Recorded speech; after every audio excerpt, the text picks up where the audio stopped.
Santutxu, zementu asko, zuhaitz gutxi.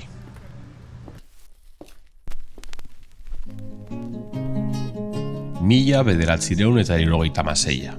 Frankismoaren itzala oraindik luzea zen. Auzoko gazte batzuek kontzertu bat antolatu zuten, zentzuraren gainetik. Baliabide handirik gabe, baina irudimenez eta determinazioz. Kiroldegi edo kulturetxe baten aldeko borrokak, ukazioaren aurrean sortutako gau eskolak eta ikastolak. Auzolanean eta txikitik hasita. Mundua aldazitekela sinisten zuen belaunaldi bat. Eta kantu haiek, zentzuraren zirrikituetatik ihes eginda, gauza bera kontatzen zuten. Kontzertu eguna iritsi zen. Berriotxoako patioa jendez gainezka. Ikurrina bat agertu zen garabi batetik zintzilik.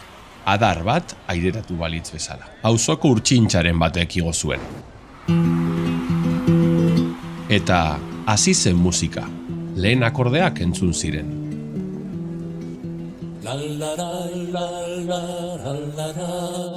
Aupa gizona jaiki mutil. Abizurik gabe. Krisak, karrerak, oihuak, jaberik gabeko zapatak lurrean zehar. Baina, ordurako, doinuak auzoan barrena zabalduak zeuden. 50 urte pasa dira. Auzoa asko aldatu da, eta gure kezkek ere beste forma bat hartu dute.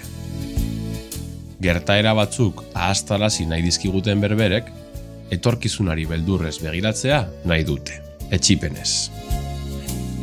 Baina, aspaldi erakutsi zeniguten ibiltzen.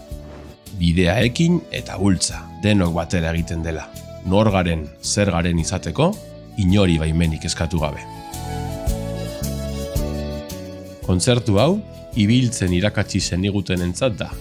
Guk, gure martxa eta ritmoan, gure oinetako eta betaurrekoekin, bidean jarraituko dugulako.